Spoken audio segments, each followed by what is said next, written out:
আসসালামু আলাইকুম। আশা করি আপনারা ভালো আছেন। আজকের ভিডিওতে আমি আপনাদের সামনে হাজির হয়েছি বাংলা ব্যাকরণের ছোট্ট একটা বিষয় আলোচনার জন্যে। খুব সংক্ষেপে এবং খুব গুরুত্বপূর্ণ একটি বিষয় আপনাদের সামনে এখন শেয়ার করব।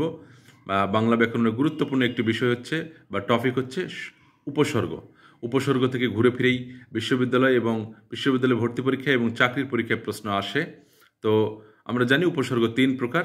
একটা হচ্ছে তৎসম উপসর্গ, খাঁটি বাংলা উপসর্গ এবং বিদেশি উপসর্গ। আমরা এটাও জানি যে তৎসম উপসর্গ ২০টি, খাঁটি বাংলা উপসর্গ ২১টি, অন্যদিকে বিদেশি উপসর্গের সংখ্যা নির্দিষ্ট নয়। তো যে বিষয়টা আমি আপনাদের সামনে আজকে উপস্থাপন করার জন্য ভিডিও ধারণ করছি সেটা হচ্ছে এই খাঁটি বাংলা উপসর্গ এবং তৎসম উপসর্গের মধ্যে ৪টা উপসর্গ আছে যেটা যারা উভয়ের মধ্যেই বিদ্যমান। তো সেই ৪টি উপসর্গ থেকেই মূলত প্রশ্ন আসে ঘুরে ফিরে যে কোন উপসর্গটি খাঁটি বাংলা এবং তৎসম উভয়ের মধ্যে বিদ্যমান। তো আমরা একটু খেয়াল করি এই ৪টা উপসর্গ মনে রাখার জন্য একটি ছোট্ট শব্দ মনে রাখতে হবে। শব্দটি হচ্ছে আসুবিনি, অর্থাৎ আশুবিনি।